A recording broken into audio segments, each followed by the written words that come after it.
Okay, hi everybody. I wanted to jump on a live. I've created some prompts for ChatGPT that you can use to help you create IEP goals for students. So I thought it would be kind of cool to come on here. I've never done a YouTube live before. So I'm going to make sure that everything's working. Okay. So it looks like it's working. All right, cool. It's working. Okay. So I think this is really cool. I happen to be pretty into AI. I use it on a daily basis to help run the website. And the more I use it, the more I see how beneficial it is. So, it's kind of like an assistant. One way that I look at it is just like a calculator helps you to do math. Artificial intelligence can help you do your writing, your grammar, helping you pull out creative ideas. So that's pretty much how I've been using it. But I do see a real role it can play in helping special educators and teachers. I'm a physical therapist. I've had years of experience as a school based physical therapist, providing related services for students who receive special education services. Now, for the last, I don't know, I've lost count how many years, I operate your therapy source where we create professional resources to help students succeed in the classroom and at home. We have a lot of professionals who help create the resources. Like I said, I'm a physical therapist. We have occupational therapists, certified occupational therapy assistants, speech therapists, so counselors. So we have a lot of resources created by a lot of people who help support students at school and at home. So I wanted to try and share my screen this week. So let's see how this goes. Like I said, I've never done this before. So um, let's see. Let's do one at a time. Let's see how that works. Or should I just share my entire screen? Let's just share my entire screen. Um, that way I can switch between both. So, whoa, that's a lot of screens. We don't want this screen. Okay, there we go. Let's see if that's working a little bit better. Okay, good. So this week, I posted about using AI to help write IP goals on the blog. You can check it out at your therapy source.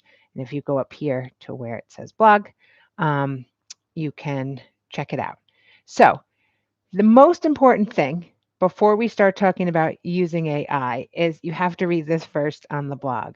And it's basically that AI is not a replacement for professional judgment. It can help you in structuring content, but you really have to have a strong understanding of writing IEP goals before you go to use ChatGPT.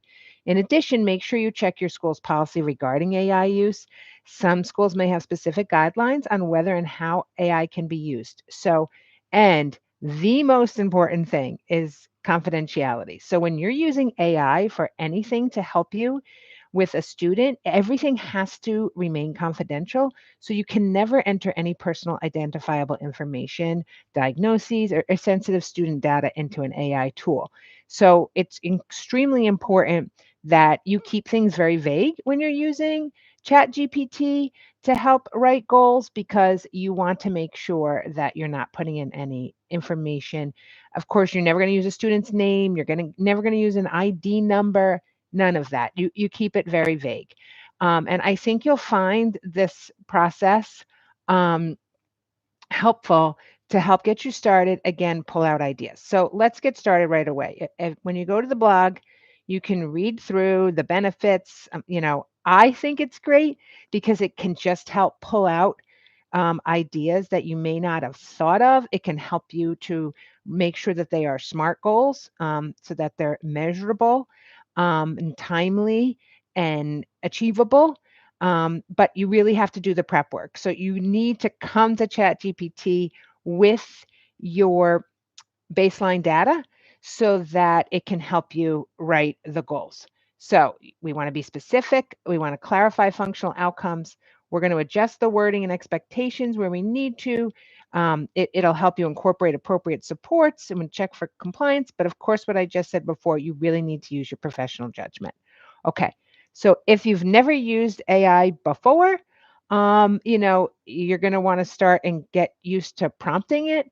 A prompt is what you tell ChatGPT, and the more specific you are, the better response you're going to get. Again, going over what I just showed you with that image, one of the most important things is using your professional judgment. You're going to want to look closely at the goal and determine whether that generated goal is suitable for that child. Of course, because it's an individualized education, you have to make sure it's the proper goal you're looking for that student. Okay, so I'm going to get started. And here is the prompt that I tested and came up with that I think is helpful to start. So we're going to take this. I am going to copy the whole thing and I'm going to go over to Chat GPT. All right. So I'm saying a student, let's say, I'm going to select from this. So I'm going to say in elementary school, if I can spell it right, elementary school is working on, let's say, handwriting. Their present level of skill in this area is, so I'm going to say, writes 5 of 26 letters with proper sizing. Let's say sizing of the letters is the issue. We want to be very specific here. So we're not saying we're not talking about handwriting speed. We're not talking about legibility. We're talking about the size of the letters. So write a SMART IEP goal that includes the condition under which the goal will occur in a specific setting during specific tasks, the functional outcome, the criteria for success, the time frame. Write the goal in a one sentence format and then break it down. All right, let's give it a roll. So I put in the prompt.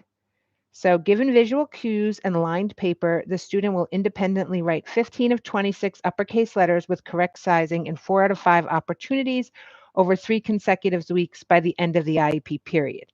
So it's checking, is it a SMART goal?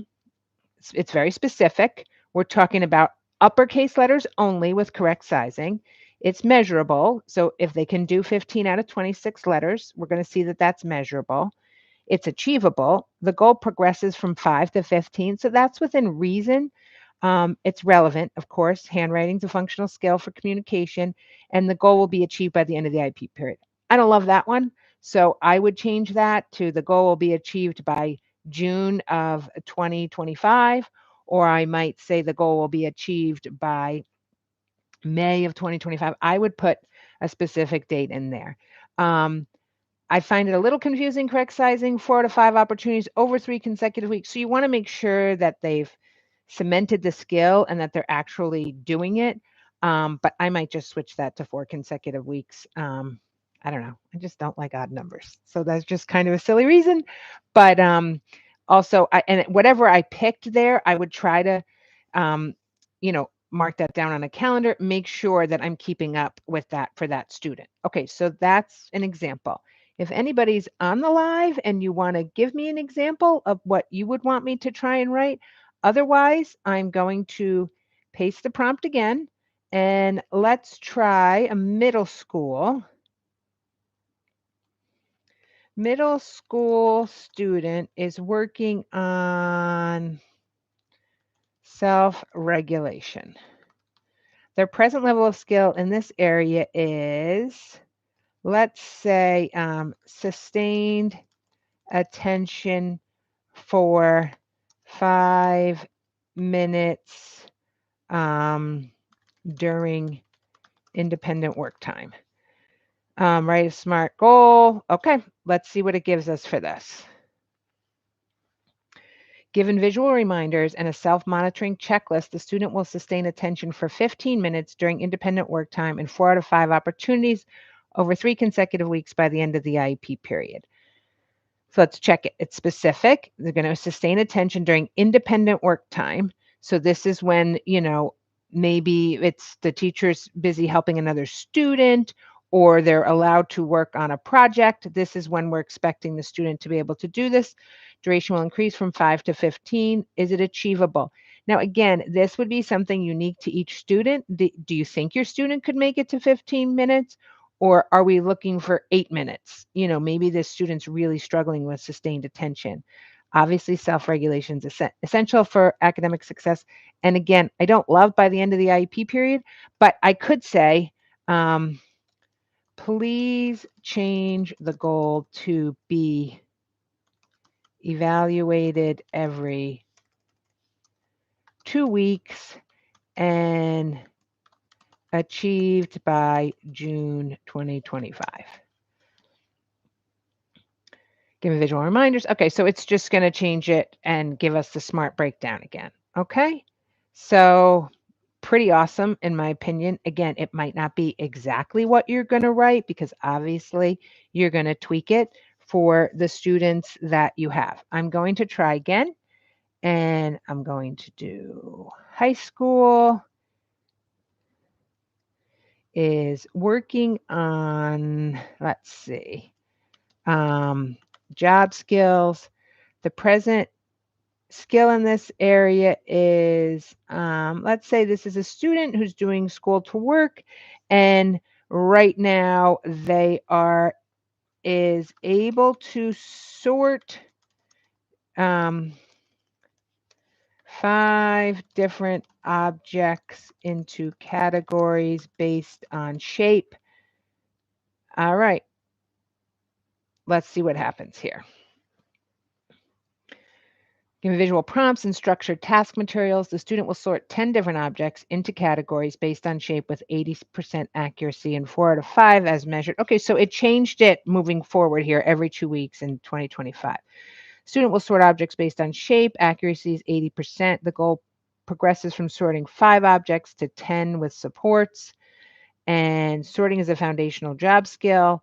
Progress will be evaluated. I like it. I think my baseline example wasn't exactly what I was thinking of. I was thinking that it could sort, 5 different shapes. So, but I would tweak that.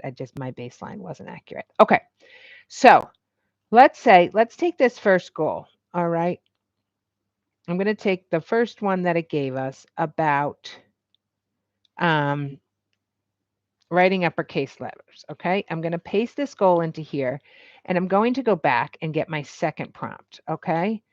And this is to help us generate accommodations, supports, and instructional strategies. Again, these are ideas, suggestions. You're going to want to use your professional judgment. And since given the IEP goal here, and now I'll put the prompt in, based on the IEP goal provided. Okay, so that does say that. We can do that. All right, so let's see what it says in terms of for the handwriting goal. Maybe we need modified paper formats, provide lined paper with visual cues to reinforce letter sizing. We might need pencil grips. We might need extended time in order for that accuracy. Alternative writing tools to practice in a low pressure setting and keeping a student engaged, visual exemplars. So a model, we might want to provide a model all the time on the desk, a handwriting guide of what proper sizing is.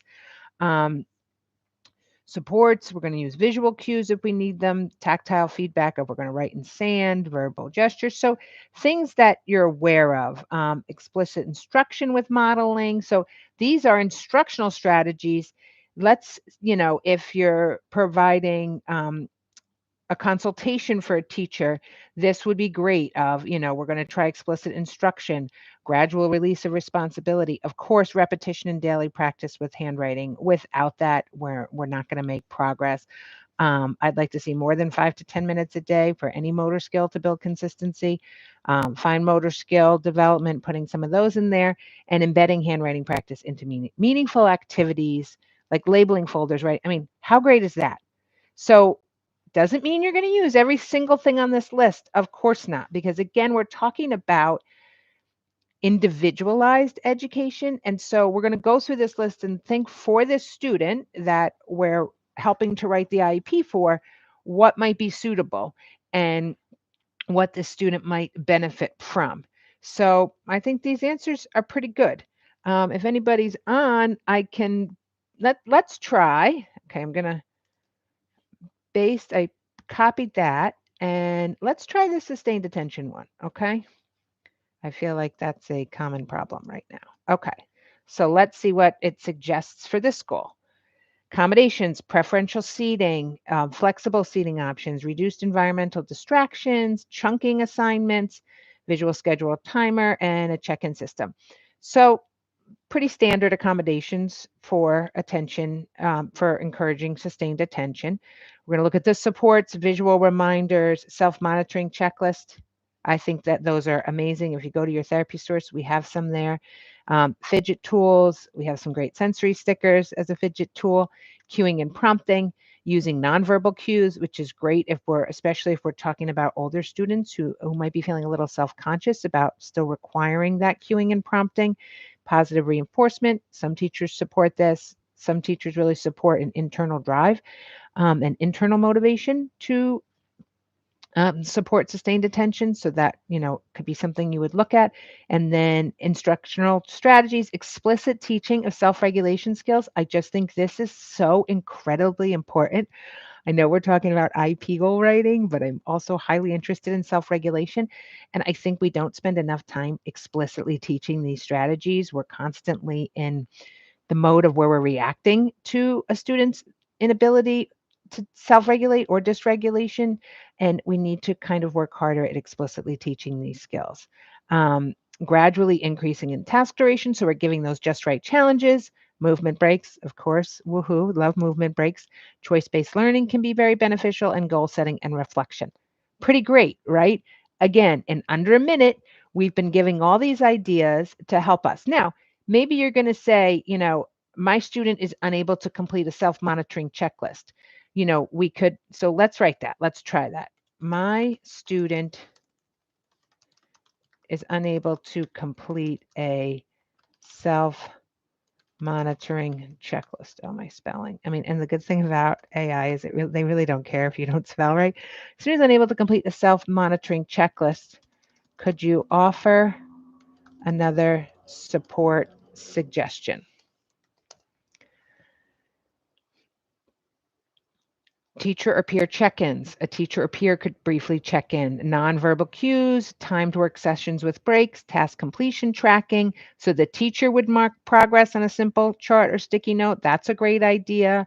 Focus cards, guided. I mean, look at all these ideas. First, then work structure. It's not to say you can't come up with these ideas. Of course you can.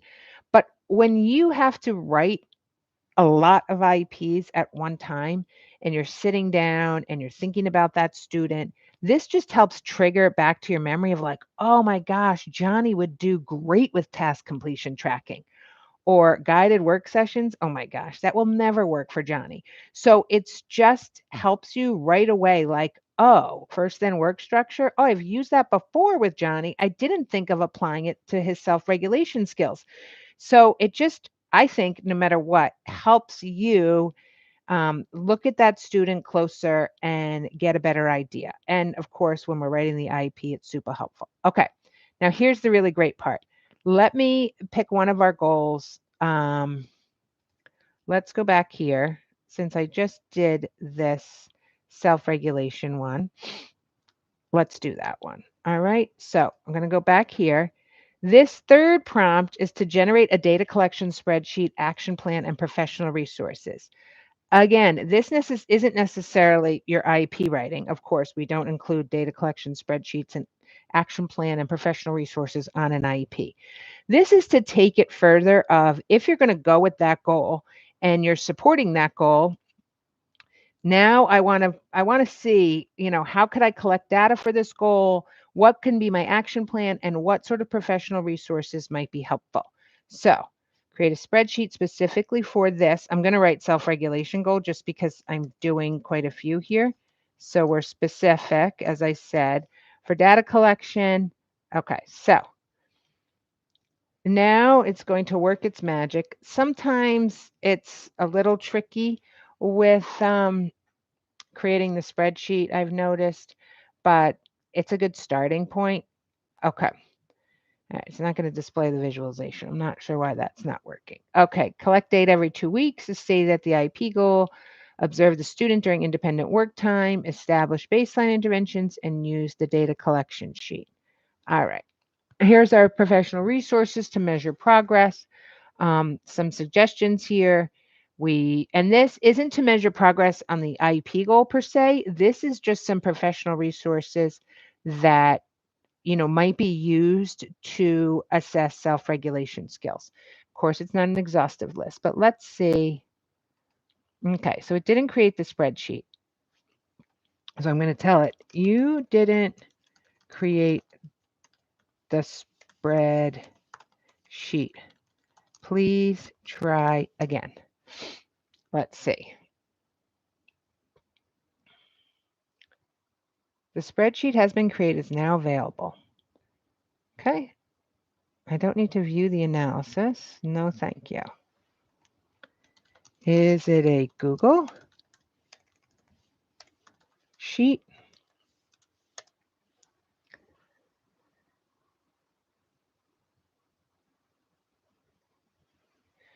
Create me a CSV file I can download. It was creating it directly in Sheets for me before, but I guess ChatGPT doesn't want to play with me today. Okay, so let's see what happens here. Downloaded it.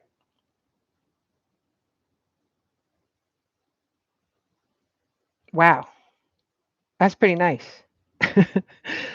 All right, so look at, oh, no, that was the one I had in the past. Okay, so I had nice colors to that one, but so here, now, is it perfect? No. Column width, oh, that's way too many.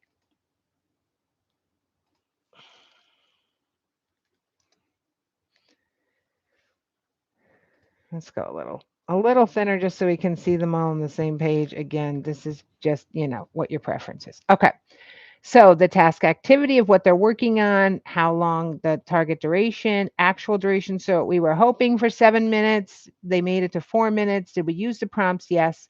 It was a visual prompt. What was their level of engagement? Low, medium, high, and any notes, observations.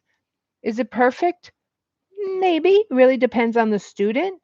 But are you creating a Google Sheet that quickly? I'm not. So again, we're talking about saving a lot of time here.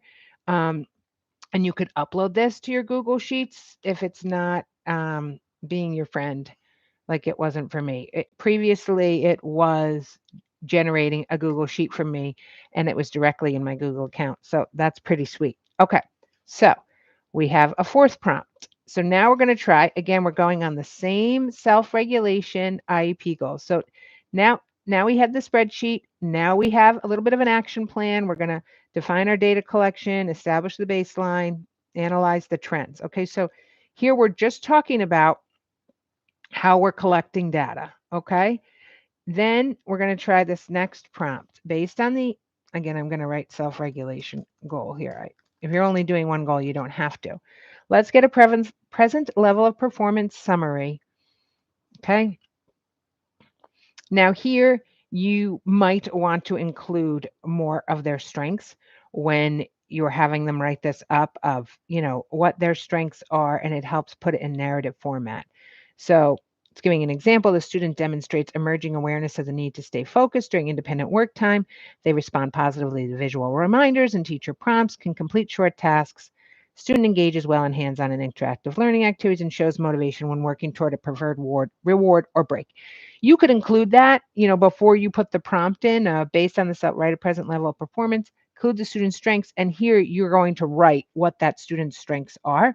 So it will help you. And the identified deficit, you could write that, what that is. Currently, students able to stay in attention for approximately 5 minutes before they become distracted or disengaged. They require frequent prompts. Functional impact. So it's explaining why it affects their performance. Obviously, that's pretty obvious that it can lead to incomplete work, frustration, reliance on teacher support. So again, you're going to take this as a starting point. You would want to be more specific, and then the rationale for the goal to support academic success and promote independence, sustained attention skills, including visual reminders and a self monitoring. And then it's asking you, do you want any refinements? So you could just answer yes, or actually, the student is also, one of the student's strengths is in a quiet room, they're able to sustain their attention longer. Or, identified deficit during group work, it becomes more difficult for them to sustain their attention. So you might want to add something like that. All right. And now say we're happy with it, and we are going to ask it to provide a statement um, for parents that makes it easy to understand. We recognize that, and you would replace, Johnny is a motivated learner who responds well to structure and visual supports. Johnny's engaged in hands on activities and shows great effort when tasks are broken into manageable steps. One area we're working on right now is helping Johnny sustain attention for longer periods during independent work. Right now, Johnny can focus for about 5 minutes before needing redirection, which makes it challenging. To support their growth, we have set a goal for Johnny to build their attention stamina to 15 minutes. So to help them become more independent in completing their work, reduce frustration, set them up for greater success. By strengthening their self regulation skills, Johnny will develop confidence and independence that will support them not only in school, but in future work and life situations. We're excited to work together to help them achieve this important milestone. This I love. Like you're taking that goal, you're adding a lot of the information together of what the goal is going to be, where Johnny is at right now, why this is going to help Johnny, and it's not too long. Um, you know, I just think it's amazing. So maybe we want to say we love this strengths based parent statement, like I just did. And I'm going to move forward with this goal for Johnny. And maybe I want to say, I would like to provide the parent. I know we're going well beyond IEP goals at this point, but I can't help myself with ChatGPT. I would like to provide the parent with simple, easy strategies to use at home with the student to support this goal. Oh my gosh. Write a list of 10 ideas. Okay, let's see what it says. Use a visual timer, break tasks into smaller steps, provide a quiet, organized workspace, use movement breaks, create a first then structure, offer choices, use visual checklists, encourage self talk and positive reinforcement, practice attention building activities, praise effort, not just completion. I love it. We could make it as a handout. We could make it as an email. One thing I'm concerned about is that all of this at once is too much for a parent. I happen to have 6 children. And if you sent me home all 10 things at once, I might get a little overwhelmed. So I would suggest I'm looking at this as a provider and I'm thinking, okay, I'm going to try some of these strategies with the student, see what seems to be really effective, and then make sure once I've helped determine with the student what seems to be most beneficial to support that sustained attention, I'm then going to send home that strategy to the parent. Um, so that I know it's working already and we've tried it in different situations and I know it's going to carry over at home. But what I like about this list is it's offering me suggestions of things that can be done in school and at home. It doesn't require any special equipment, any specialty things that you might have at school that someone doesn't have at home. And so I like asking for the strategies for parents because what we do in school, if we don't have strategies to support them at home as well, a day's 24 hours long and it's not only 6 hours, when they're at school. And so we need to make sure we're providing strategies that can be carried out throughout the whole day. So, of course, the purpose of this was just about writing IEP goals, and I've kind of gone off track and showing you how you can take an IEP goal and really extend it out using ChatGPT to get kind of an overall plan of how you're going to help that student. And that's what's so amazing about ChatGPT. I mean, there's so many amazing things about ChatGPT, but using your professional judgment and using AI as a tool, not a replacement for your professional judgment, I think you'll find it a huge time saver. So if you want to go over to the blog, you can sign up and you can get a copy of these prompts once you enter your email in this box. You will be redirected to this page and you'll get access to the download of that includes the prompts of the article. Okay, so I think you're going to find that really helpful. If you need your own ideas and you're you're at a loss even for baseline. We talked a lot about self-regulation IEP goals. You can go to our website and you can see examples of self-regulation goals that have been written already. So I think that can help you, get an idea of where you want to be. Of course, specific, all these things that we're talking about, and you can read certain ones here. Explains how to write it. Of course, Tommy will independently play in the block center for 15 minutes without needing any prompts. Sarah will sit down during guided reading time instead of getting up and walking around her chair 4 times per session. So, it just gives you some ideas of where you might need some help. But in terms of, and we have so many examples. We have self-advocacy goals, we have executive functioning goals, we have fine motor goals. So, you can just search the website and you'll see them all come up. So, like I said, the most important thing is this is to support you using your professional judgment, and you have to not enter any personal identifiable information and check with your school's policy on the use of AI. Every school district either has a policy on AI or is probably writing a policy on AI right now. So you just want to check with that before you start using it. But I think you'll find these 5 prompts pretty helpful, great time savers, and sort of opening your window into using AI for special education. I'd love to hear in the comments what you think. Um, what other topics you'd want me to cover about using ChatGPT or other forms of AI, what you want to learn about. Like I said, I just happen to be really interested in this topic. And so I would love to present some more educational trainings for you on how you can use AI to help you in the school district. So I will see you next time. Again, let me know if you have any questions. All right. Now I will end it. Not bad. I didn't do too bad for my first live. Hopefully everybody enjoyed it. And again, let me know if you have any questions. See you next time.